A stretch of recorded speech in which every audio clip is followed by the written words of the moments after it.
What's good? What's good? I'm back. Yours truly, one and only Paul Pickett, host of the Paul Pickett Podcast, aka Triple P, aka the Common Sense Podcast, your source for music, sports, politics, sport events, and much more. Right now, we're pre-recording for YouTube, Facebook, Instagram, Rumble, BitChute, Twitter, and Twitch. And the audio version goes to Spotify, Apple, Amazon, Deezer, TuneIn, Stitcher, Slacker, iHeartRadio, Player FM, and much, much more. Plus, I'm live on TikTok over here to the right of me as well. And no, I can't accept nobody on my TikTok live because I can't interact. I have to go over these scores and whatnot. So I'm gonna go over Series 1, Game 2s for the NBA. So I gotta go back to what are we? I think the 17th. So Brooklyn beat Brooklyn lost to Philly on the game 2. And Sacramento, of course, beat Golden State. Brooklyn might could get a game. They might could pull a game off. Cam Johnson, former Tar Heel, had a good game, 28 points. Might be his best playoff game ever. Mikal Bridges gave you 21. Not his usual 30-piece since he's been over there. Spencer Dinwiddie only gave you 12. Looks like Kyle Kuzma was right about him. Seth Curry only gave you 9 off the bench. That's basically why he ain't getting a bunch of minutes. Royce O'Neal 6, Joe Harris 0. If I'm the Nets, I definitely keep Cam Johnson, Dorian Finney-Smith, probably Nick Claxton, Mikal Bridges. Everybody else can go on once they lose this series.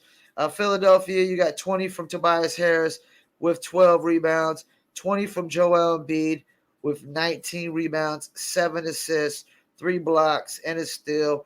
33 from Maxey, and James Harden gave you 8 with 7 assists. James Harden ain't got to give you a ton of points if Maxey's giving you 33 points and Joel Embiid's giving you 20 and 19 and 7 assists, and Tobias Harris gave you a 20 and 12, which Tobias Harris, he needs to be more consistent with the scoring for what he's getting paid.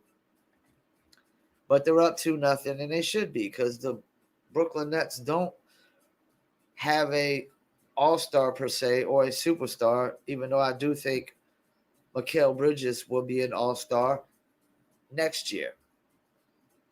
Golden State lost to the Kings, and of course Draymond got ejected and suspended, and that's the big talk because Domantas Sabonis basically football style grabbed his leg, and then Draymond Green did I guess he was just watched the new Mario Brothers movie because the Super Mario jumped off of Domantas Sabonis' chest.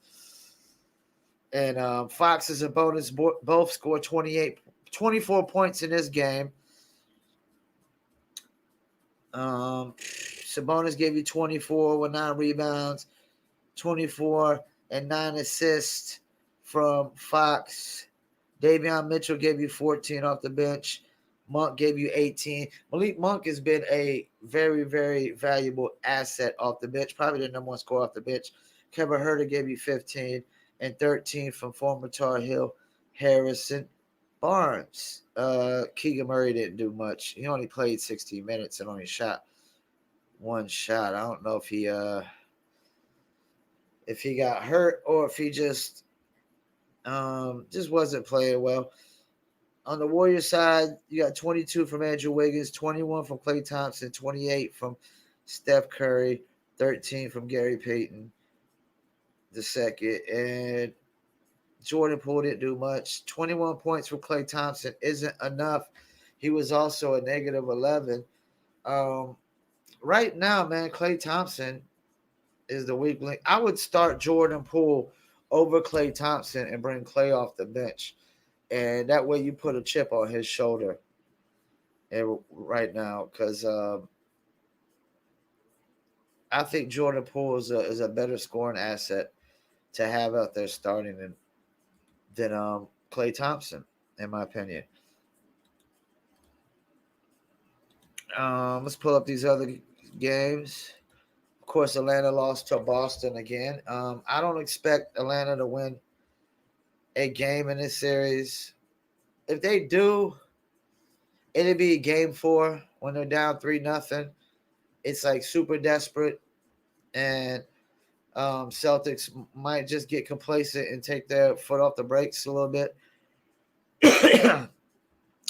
DeAndre Hunter for the Hawks gave you 18 and 12. Let me zoom this out some. You got 18 and 12 from Hunter, 29 and from DeJounte Murray with 4 steals, 6 assists, 24 from Trae Young, and 18 from Bogdanovich. In a regular season NBA game, you would have probably won with a player scoring 29, 24, another one scoring 18 with 12 rebounds, and 18 for Bogdanovich. But Bogey gave you 18. But, I mean, you got nothing from Clint Capella. He should, John Collins gave you nothing. Sadiq Bey played 14 minutes and gave you nothing. And he was super aggressive that one game, the playing game. Jaylen Brown gave you 18, 29 from Jason Tatum with 10 rebounds and 6 assists, 26 from Derek White, 14 from Marcus Smart, 13 from Malcolm Brogdon, and Al Horford gave you 8, and Robert Williams gave you 8 as well. They had 5 people score double figures, which is more than Atlanta's 4. That's what I'm saying. It just ain't going to be enough. Because the Celtics got Jaylen Brown could put up 20 pieces, Jason Tatum, Derek White, who put up 26 with 7 rebounds.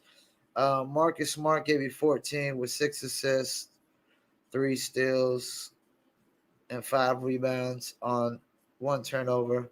He was a plus 10. Al Horford was a plus 20, and he didn't even really score by 8 points.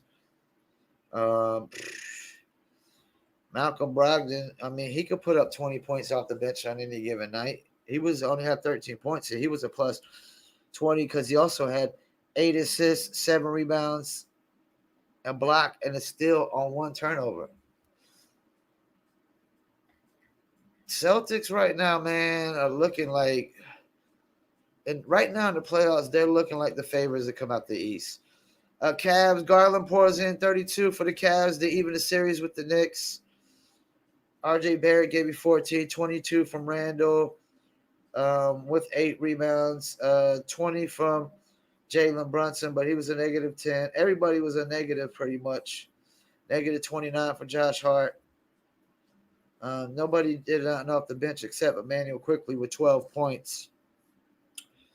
Cleveland Cavs, you got 13 and 13 rebounds and 2 steals and 2 blocks from Evan Mobley. 16 points, 10 rebounds, 3 blocks, and 3 steals from Jared Allen. 24 from Donovan Mitchell. Oh, my bad. No, 17 from Donovan Mitchell. He was a plus 24.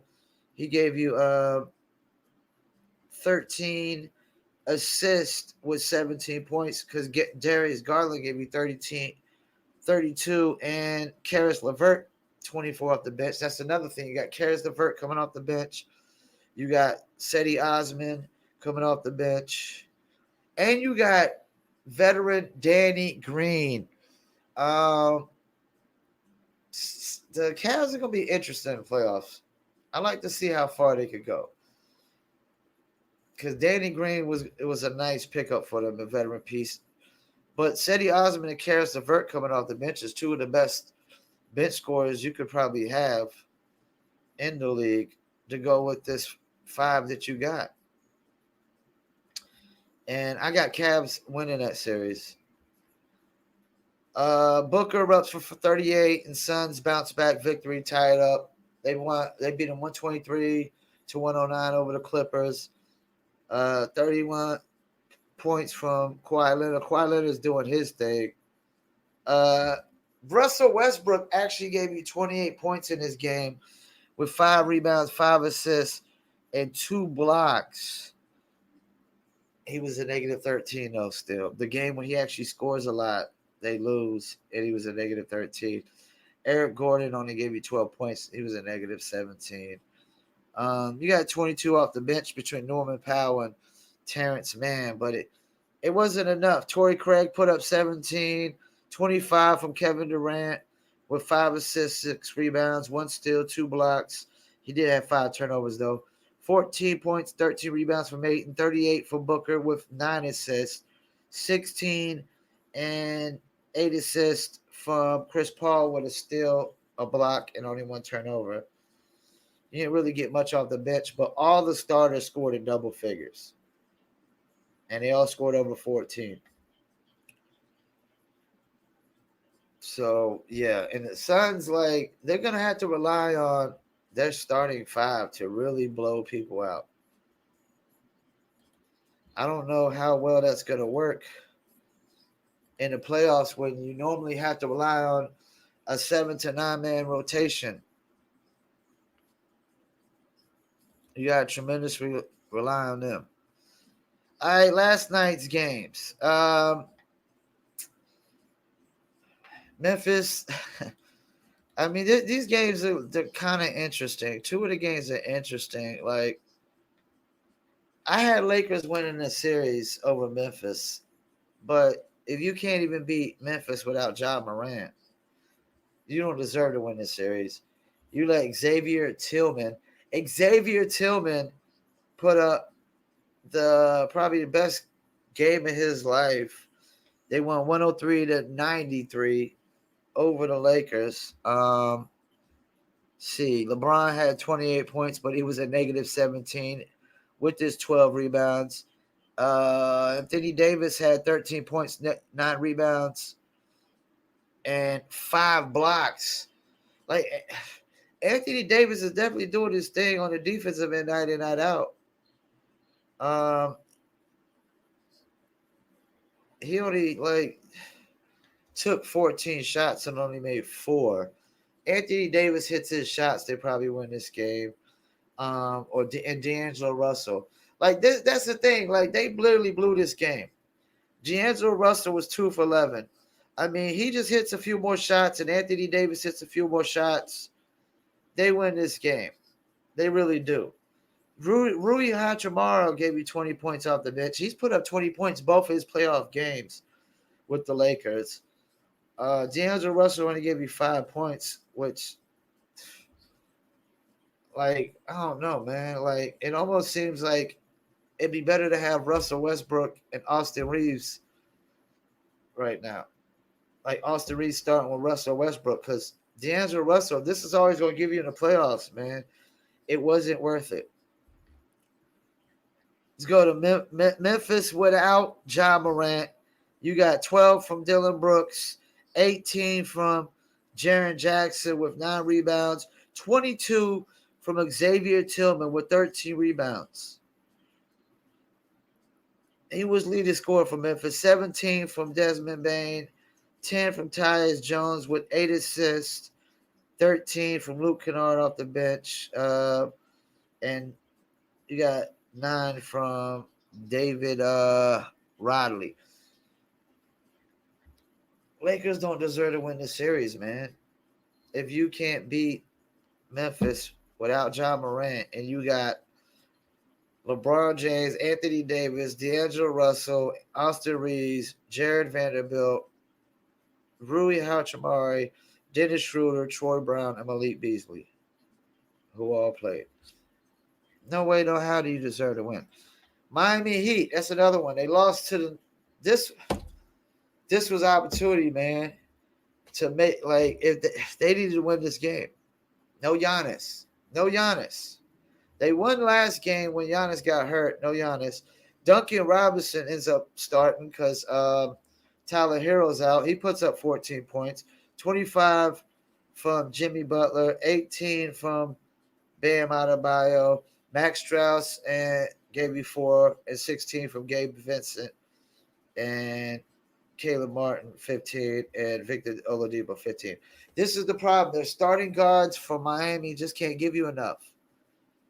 They just can't give you enough. And Duncan Robinson ain't even hardly be getting no minutes. He's one of the worst contracts in the league right now is Duncan Robinson. Chris Middleton gave you 16. Only 16. You only got 16 from Chris Middleton. He lost this game. 13 from Bobby Portis. Brook Lopez gave you 25. Drew Holiday gave you 24, who was actually voted by the players voted him. The players that did voted Drew Holiday as the best defensive player in the league, and they voted him the most underrated player in the league. And it seems that way because he put up 24 with 11 assists last night, 5 rebounds, and 1 steal. He was a plus 28. Joe Ingles was a plus 28, 17 points off the bench. That's the thing, man. Oh, man. Milwaukee, Pat Connaughton put up 22 off the bench. Jay Crowder didn't. He gave you 15 minutes. They still got Jay Crowder and Goran Dragic. Man, Milwaukee is deep. They are deep. Milwaukee and Boston are got to be the deepest teams in the league right now. They have to be. Milwaukee and Boston, man. They literally got Joe Ingles coming off the bench, Jay Crowder coming off the bench, Pat Connaughton. These guys could start. Goran Dragic, Myers Leonard. Come on, man. Like, what? And they moved Bobby Portis actually comes off the bench. Typically, they moved him into the starter position to take Giannis. They typically got Bobby Portis, Jay Crowder, Joe Ingles, Goran Dragic, and Pat Connaughton coming off the bench. That is a crazy deep bench. Minnesota, good game. This is a good game. I learned a lot from this game. And after I go to the box score, I'm going to get into it. Minnesota, they played a good game. Anthony Edwards gave you 41 points, 19 from Rudy Gobert with 8 rebounds. Karl-Anthony Towns only gave you 10 points and 12 rebounds. He was 3 for 12 shooting. 12 from Taurean Prince, 14 from Mike Conley, 7 assists. Kyle Anderson, 10 and 7 rebounds, 4 assists off the bench. Denver, Michael Porter Jr. didn't do much most of the game, but towards the end, he made a lot of key shots, 16 points, 12 from Aaron Gordon, 10 rebounds, 27 from Nikola Jokic with 9 rebounds, 9 assists, 40 points from Jamal Murray. And I saw a highlight from old man Jeff Green. Jeff Green still got crazy hops.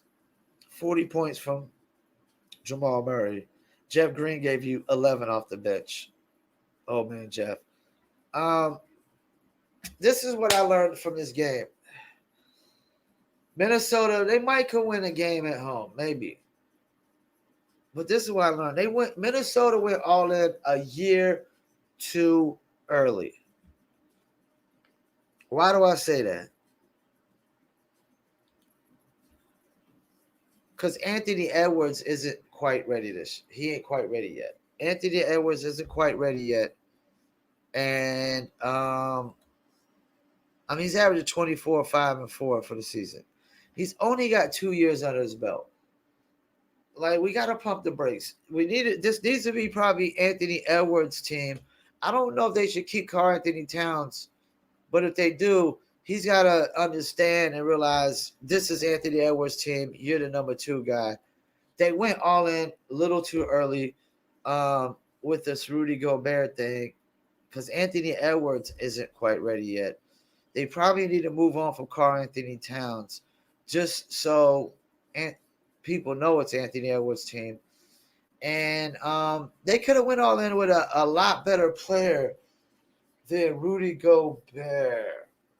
And that's the thing. If you're looking to go all in with a big man for Rudy Gobert, like I wouldn't have went in with like Rudy Gobert. I would have did like maybe Vucevic from the Bulls, somebody like him, you know. I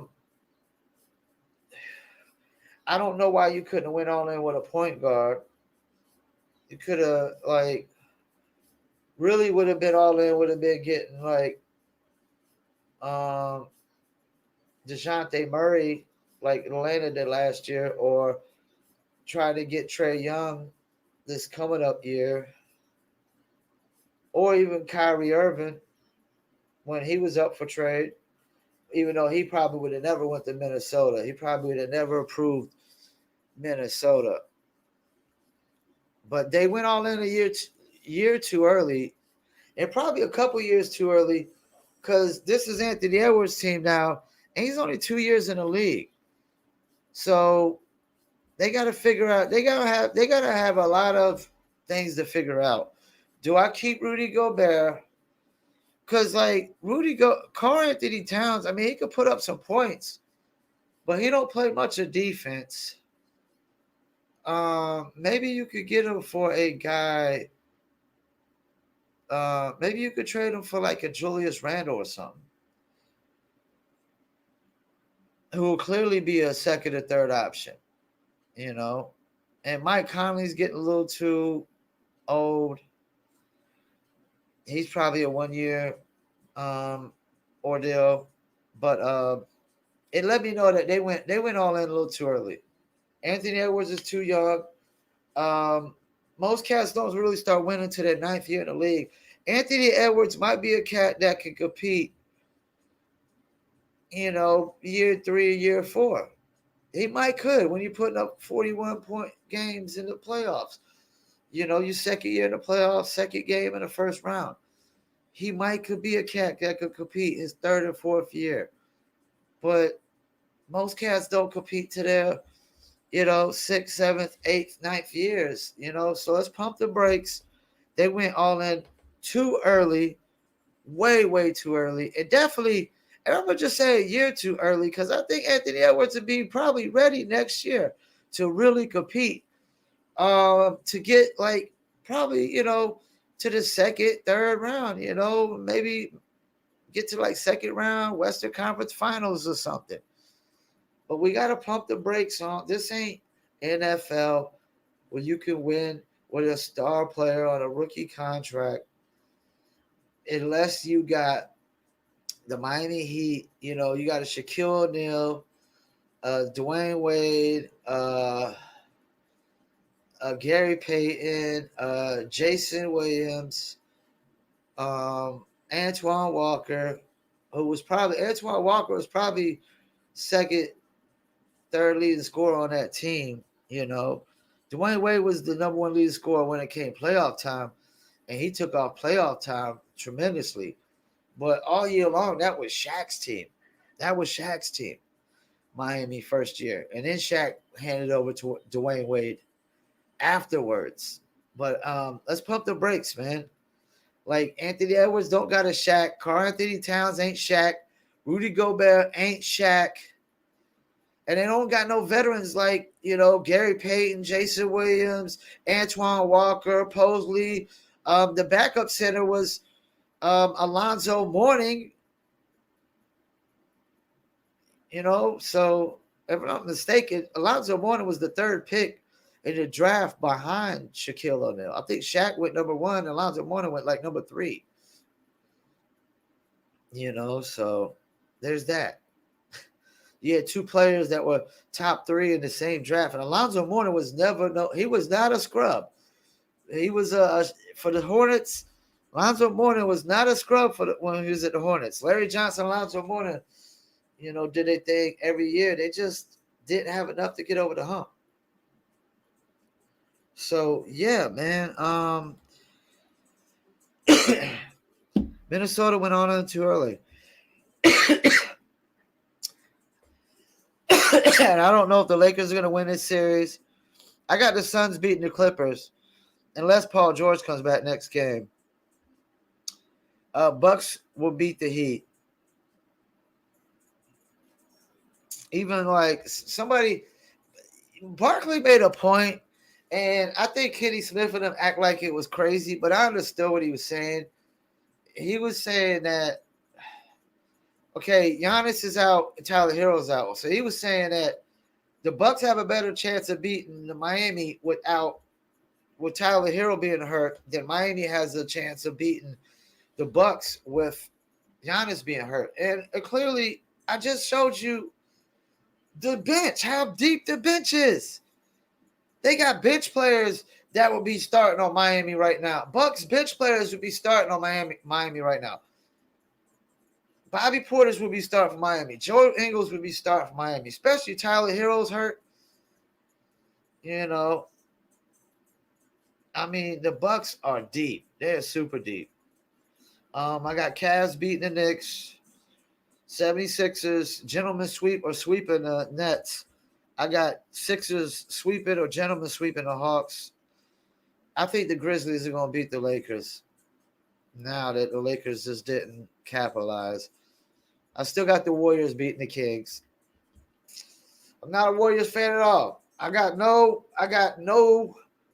dog in this fight. No dog in this fight. I just think experience will prevail. I got Suns over Clippers and Nuggets sweeping or gentlemen sweeping the T-Wolves. T-Wolves just went all in a year too early, and they gave up too much for Rudy Gobert, and now they're going to have to trade probably Karl-Anthony Towns to get some of that back.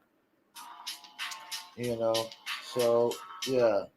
And let me go to NFL.com real quick. I'm going to just look on the front page, see if I see anything that's newsworthy. I do got a video I'm going to react to with the Jalen Hurts contract, but it's not – I don't do reacts when I go live because you can't see the video I'm reacting to while I'm live on TikTok. I'm not seeing nothing newsworthy. So that's pretty much it. Once again, I want to thank you for tuning in. Paul Pickett Podcast, and I'm out.